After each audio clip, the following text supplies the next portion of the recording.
Hi, my friends. Welcome to the Bradley J. Show. Today we're going to take a look at the startling similarities between LBJ and the Biden situation. And to do that, we have political historian, and commenter Rich Rubino, who is, as you will see, a genius. Rich, how do you do? Doing well. Thank you so much for having me on. Good. All right. First of all, why is this significant? Why is this interesting and important? Because there's so many area similitudes here. If you look at the two, and here's why. First of all, both of them got elected. They're basically creatures of Washington. They got elected to the United States Congress when they were under 30. In the case of Lyndon Johnson, first to the House. In the case of Joe Biden, he was elected when he was 29. You need to be 30 years old to be constitutionally eligible to serve. He turned 30 between his election and his inauguration. And both of them were basically, as I said, they were creatures of the Senate, and they worked on legislation, but they were never candidates of the base. By that, I mean the progressive base. In the case of Lyndon Johnson, the progressive base would prefer somebody like a Hubert Humphrey or Eugene McCarthy. They viewed Johnson as basically kind of a moderate and a deal maker. In the case of Joe Biden, essentially the same thing. He was viewed as somebody who was a deal maker. He was viewed as a center-left, kind of a moderate. He was recreant to the Democratic Party on whether it was the war in Iraq, whether it was welfare reform, a litany of issues that he bordered with Republicans on. Both of them had friends across the aisle. In Lyndon Johnson's case, he tried for the presidency first in 1960. The rules were a little bit different back then. They had primaries, but primaries were not the only way to secure the nomination. So John F. Kennedy, senator from Massachusetts, and Hubert Humphrey, senator from Minnesota, ran against each other in the presidential primaries. Kennedy won the primaries. Then at the convention that year, Lyndon Johnson threw his hat in the ring, hoping that many of the delegates that actually mattered at the convention would support him.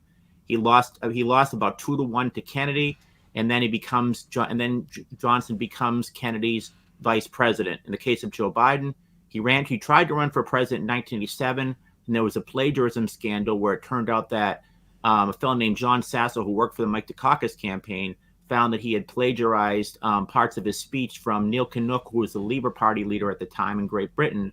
He had taken part of his speeches and used it as his own. Then they found that he had done the same thing with Robert F. Kennedy, Martin Luther King, and Hubert Humphrey, so he had to drop out. He ran again in 2008, and in 2008, again, he was seen as a creature of the Democratic establishment. He lasted to the Iowa caucuses, where he literally won less than 1% of the vote, and then had to drop out. So for Lyndon Johnson's case, he becomes vice president to John F. Kennedy because of his experience, because of his deal making, and basically because of his overall gravitas in Washington. And then Kennedy dies, and Johnson becomes president. So Johnson does not become president on his own. In the case of Joe Biden, essentially the same thing. Barack Obama chooses him as his vice president because Barack Obama had very little experience in Washington. He was literally, at the time he announced, he was 2 years out of the state Senate of Illinois. He got elected in 2004 to the United States Senate. 2007, he starts running for president. Biden's someone that has experience, so he chooses him as his running mates. Neither of them could get elected by themselves. When they were elected, the Democratic base in both cases kind of held their nose and thought there's not going to get much done. These are basically going to be kind of establishment Democrats. In the case of Johnson, the first 2 years was absolute dynamite for the left. You had the Great Society, the Civil Rights Act, the Voting Rights Act. You had Medicare. You had the War on Poverty, the Rat Extermination Act. You had immigration reform, just a litany of Democratic issues, and he became very popular with the base. In Biden's case, they thought, well, this guy's going to essentially be a transitional figure, not a transformational figure. He's basically going to lead to the next Democrat becoming president. And what did he do? You had the American Rescue Plan. You had Build Back Better, even though a lot of it landed up in the Inflation Reduction Act, the Nation Act, the CHIPS Act. So you had a really formidable legislative program that the left liked, and you had a Supreme Court justice that the left liked. So in the second 2 years of Johnson's administration, he became enveloped in the war in Vietnam, and his war in Vietnam took over the war on poverty. The left wing of the Democratic Party started to become very much antagonistic to him. They were protesting. There were people literally sitting out in front of his limo. They were protesting everywhere. The military, at one point, the Secret Service said they could only guarantee his safety if he spoke at military installations. Very similar to Joe Biden now in terms of his base in Israel, the Israel-Hamas war. Younger voters are a lot more sympathetic. to the plight of the Palestinians than they are to the Israelis, or at least they call for a ceasefire. Joe Biden has said that Joe Biden has called himself a Zionist in the past. He's against the right of return for Palestinians. He's somebody who is opposed to the idea of a ceasefire. He supported some humanitarian pauses, but generally speaking, he has been supportive of the Israeli government, the conservative Likud government of Bibi Netanyahu. So what happens? Young people are now protesting him on the streets. Some are saying they're going to go for a third-party candidate like Cornel West or Jill Stein, who's more sympathetic to the Palestinians. So this is essentially, that's my basic argument, that why Lyndon Johnson and Joe Biden are so similar. And one other thing, the New Hampshire primary is coming up. At 68, Lyndon Johnson did not even have his name on the ballot in New Hampshire. And all of a sudden, Eugene McCarthy, senator from Minnesota, insurrectionist candidate, runs. And toward the end of the campaign, he started to gain momentum. He ended up winning 42.4% of the vote, shocked the world, and Johnson subsequently dropped out of the race. In Biden's case, his name is not in the ballot in New Hampshire because he believes South Carolina should go first. So what's happening is Dean Phillips and Marianne Williamson are waging very redoubtable campaigns in New Hampshire. Not they're going to win, but if they can embarrass President Biden, who's now would essentially be a write-in, the next day the news story would be, look how well these two candidates did in New Hampshire. So they're really eerie similitudes indeed. Do you think that Biden will kind of suffer the same fate as Johnson in the election-wise, or no? I think that Biden could suffer a loss in New Hampshire. Well, not a loss in New Hampshire. A loss in New Hampshire for Biden would probably be if he wins by 20 points, because next day the story would be, why did he win New Hampshire by such a small margin? Now, his name is not going to be on the ballot. So there's a write-in campaign. Maura Healey, the governor of Massachusetts, is very much instrumental in this. Many New Hampshire Democrats would support him last time for president and who supported him last time and are trying to get his name on the ballot. So he is trying to wage a write-in campaign so he's not embarrassed. This is the same thing that happened in President Johnson. But in Biden's case, I think no matter how poorly he does in New Hampshire, he's going to say, well, South Carolina should really have gone first. And then he's going to go to South Carolina, and then he's going to win in South Carolina. South Carolina, part of the reason he wanted it to be first, it's very much tailor-made for him, very much establishment Democrats, more moderate, many African Americans. And that's what saved him last time after he did very poorly in Iowa and New Hampshire. South Carolina was his saving grace, and he went on to muster the Democratic Party presidential nomination. So is the situation in Israel the equivalent of LBJ's Vietnam? Is that kind of the balance? Yeah, it's not directly analogous because Vietnam obviously was different because there were actual ground troops there. And does Biden have the equivalent of a Vietnam then? I don't think it rises or constitutes that level, but I do think it's a problem for him. In Johnson's case, part of the issue was that why so many Democrats defected to Eugene McCarthy was that they were afraid of being drafted, for example, for a war they did not believe in, so they were out in the streets protesting. In this case, very few Americans actually think Joe Biden will send ground troops to the Middle East. However, they are ardently opposed to his policy, and it's very much, if you look at the Vietnam, the older Democrats tended to stick with President Johnson on Vietnam. It was the younger Democrats who defected and supported Eugene McCarthy in that primary. This time around, very similar. Very much older Democrats are very much the establishment Democrats, more moderate and conservative Democrats, respectively, are very supportive of his of his policy on Israel. They say that many of them say, well, Israel should not have had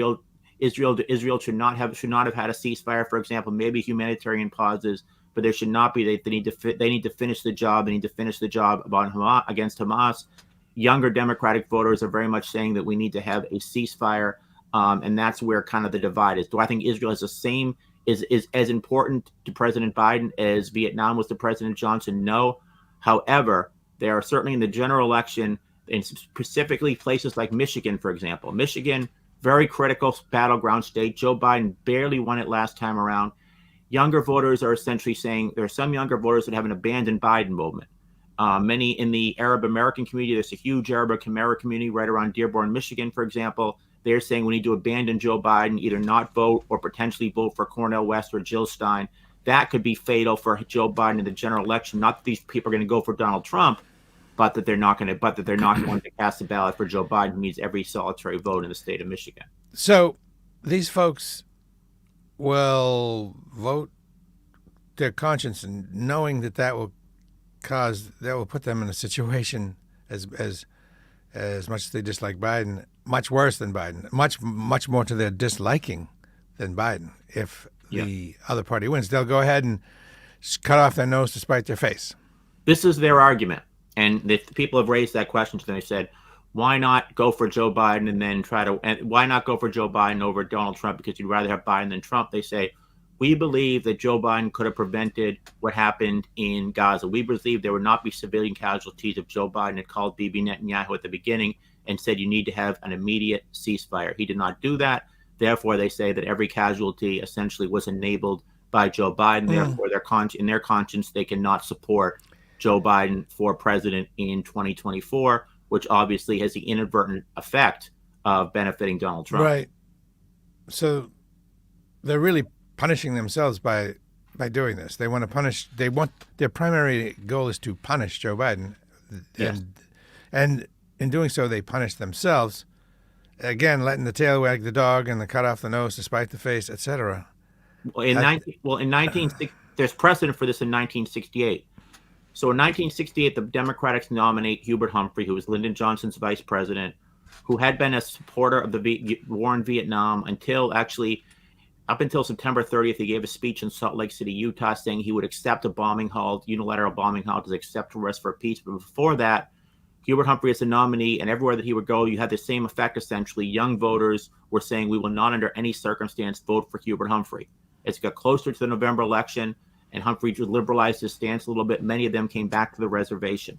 However, on the election day, Humphrey still lost a very, very small margin, and many Democrats, particularly more establishment Democrats, believe that had the young voters, had the McCarthy people voted for Hubert Humphrey, he would have defeated Richard M. Nixon in the general election. They also believe that Hubert Humphrey would have found a solution for peace earlier than Nixon did, because it took Nixon's entire first term until they actually got an agreement between the North and the South. They think Humphrey would have done it earlier, but many Democrats, some younger Democrats, college Democrats specifically, are saying we can never vote for him because he has blood in his hands. That's basically, I think that's their master narrative.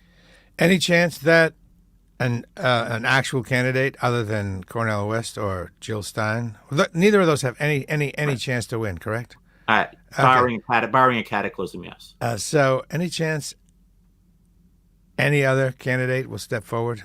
Yes, I think the No Labels Party, this is a movement of centrist independents to try to get a bipartisan ticket. And the names that we've been hearing are West Virginia Senator Joe Manchin, former Maryland governor who's a Republican, Larry Hogan, even Joe Lieberman potentially. They're trying to get it on all 50 states and the District of Columbia, a independent candidate who would be essentially some sort of a unifying candidate. But they also said that they'll pull the plug on this movement if they believe that polling shows that they are benefiting Donald Trump, who they do not want to benefit Donald Trump. Now, theoretically, this is an election where if you look at the polls, a majority of Americans want there to be an alternative. So you'd say, okay, this is a perfect example for why there would be an alternative. The precedent for this year is really 1980. In 1980, Jimmy Carter was relatively unpopular. Ronald Reagan, the former governor of California, was seen as too extreme. So one of the candidates in the primaries that year, the Republican primaries, was John Anderson, a liberal Republican congressman from the state of Illinois. He lost the primaries, but he kept running as an independent, and he actually picked a Democrat, Patrick Lucey, the governor of Wisconsin, as his running mate. And they had a bipartisan ticket. And actually, if you look at some polls in August of that year of 1980, John Anderson was polling over 20%. Gradually, Americans started to believe that it was a wasted vote and that he was actually going to help Ronald Reagan, that anyone who was opposed to Ronald Reagan needed to vote for Jimmy Carter. So his support, there was a declination of his support. Finally, he won 6.6% of the vote. So that's probably the closest parallel you have to what could happen if there is a No Labels Party ticket. It could very well strike just like George Wallace in 68, Ross Perot in 92. In the summer, you could see him up at 30% potentially, but it's probably going to fall. And you also have, by the way, we'd be remiss not to mention Robert F. Kennedy Jr., who was also, like John Anderson, was running in the Democratic primary, then dropped out of the Democratic race and is running as independent himself. And he's somebody that's actually, among younger voters, very popular. Although once they find out how that he has a very hawkish stance on Israel, I think you're going to see that dissipate a little bit. Okay. On the other side, Nikki Haley was making some progress. Has she stalled out due to anything? Perhaps. Well, I think it's a minor issue in the scheme of things. But basically, she was in Berlin, New Hampshire, and an unidentified voter said, "What are the causes of the Civil War?" And she answered it. First, she said, "What do you think the causes are?" Then he says, "Well, you're not running. You're running for president." Basically, she answered it without saying slavery.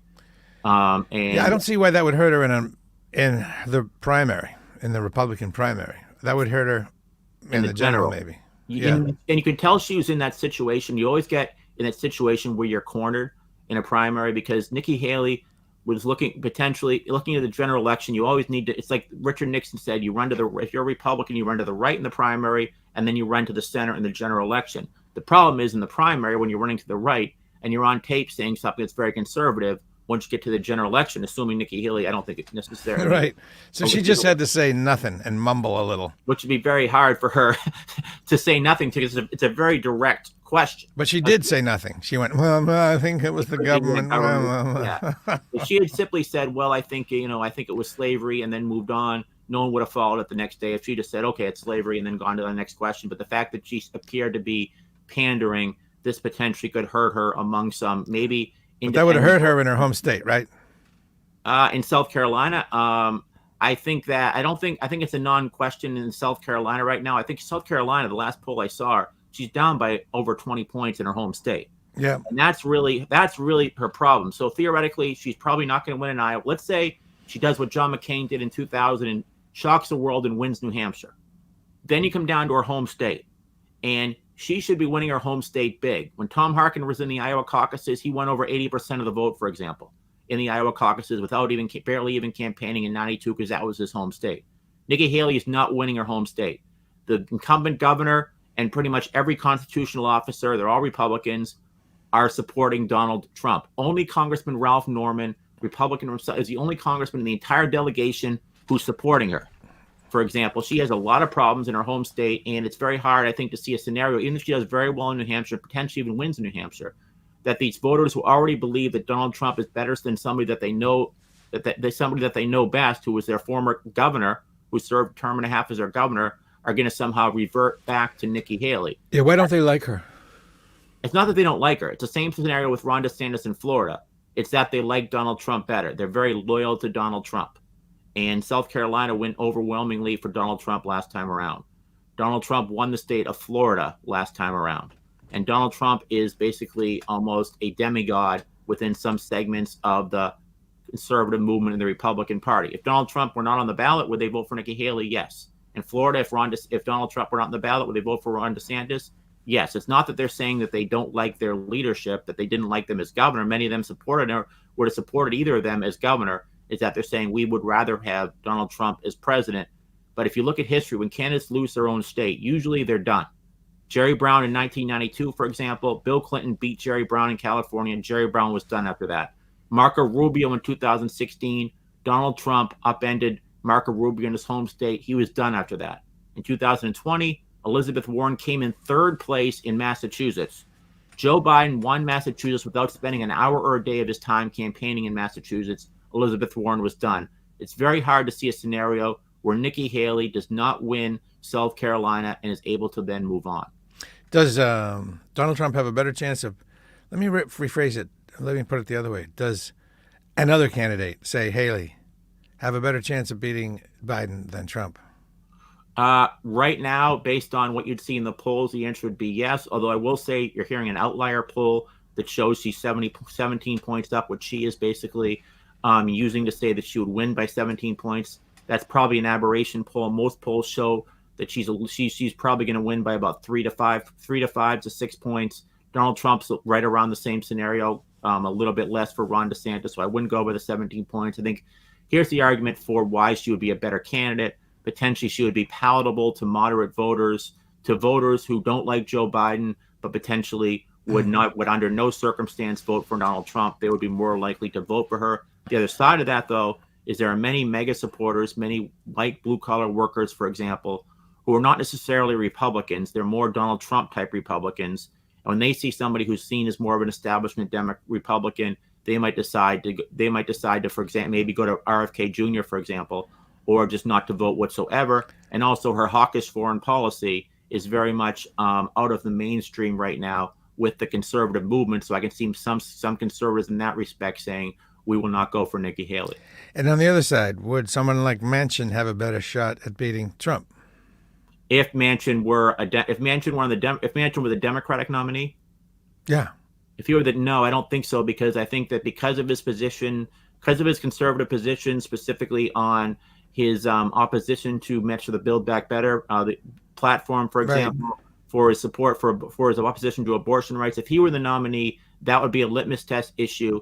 And I think that a lot of younger Democratic voters would then go over to Cornel West or Jill Stein if he were actually the nominee. I don't think he would. He could, maybe there's a scenario he can win as an independent because he takes the whole he takes the kind of what he calls the mobilization in the middle. He takes all these centrist voters and gets 270 electoral votes that way. He probably has a better chance that way, but he's very much persona non grata in many segments of the Democratic Party today. Okay, and a final question: do you think all the shenanigans of since the last race might affect the Republicans down ballot wise, like Tommy Tuberville's shenanigans and Lauren Boebert's shenanigans and the Matt Gaetz's and the MAGA enablers? Does that, think that'll hurt him in the congressional races, et cetera? In the case of Tommy Tuberville, no, because it's such a complex issue. It's very hard to explain it to people. By the way, maybe it's so complex, but the perception. Yes, on the surface of it is pretty ugly, and that's all people mostly really know. It's hard in a 30-second ad to, for example, equate a congressman in Nebraska to the senator in Alabama that most people probably have never heard of.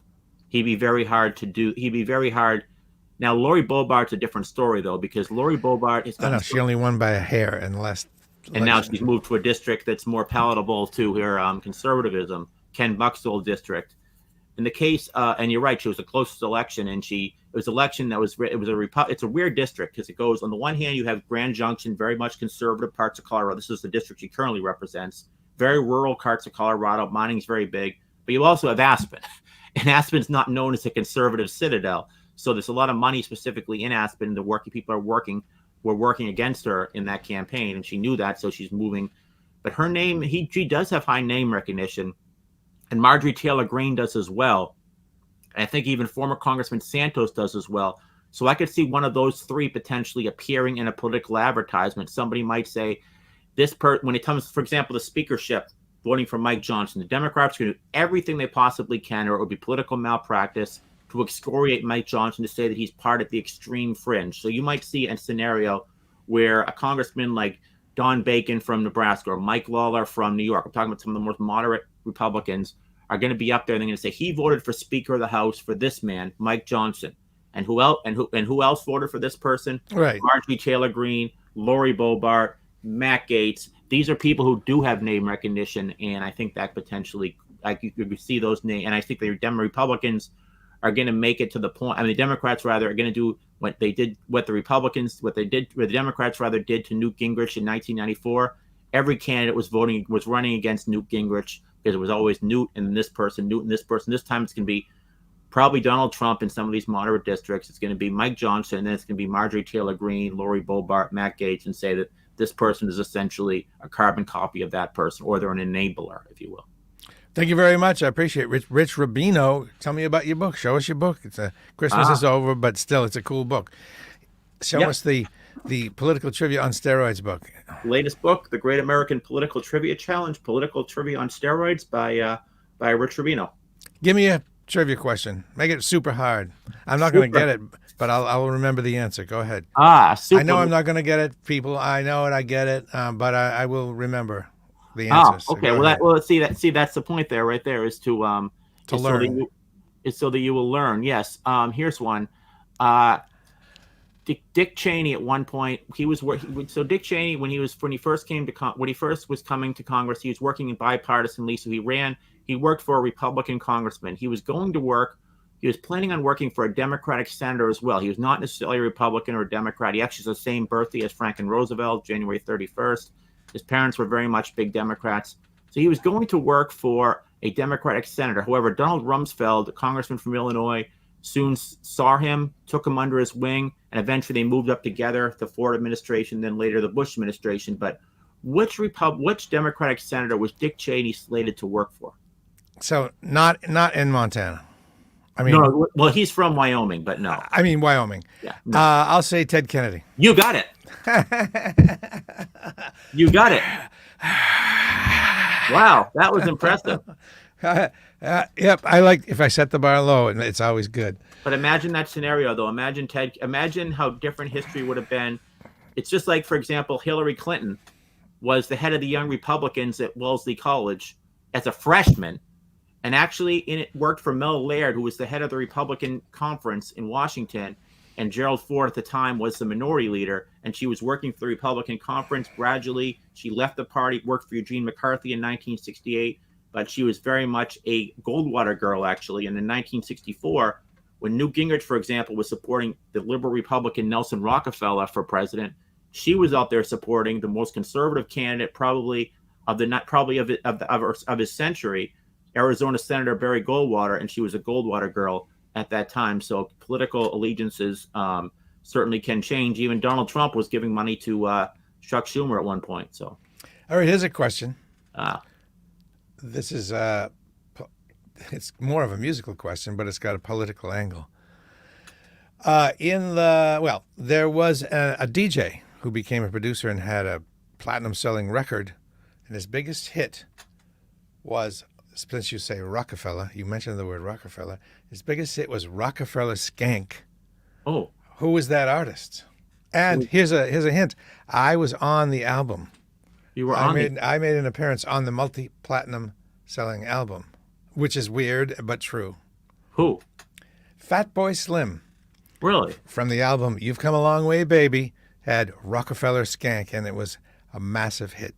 And if you listen to the album version, between track 1 and 2, the Rockefeller Skank is track 2, the song number 1 fades out by going, right here, right now, right here, right now.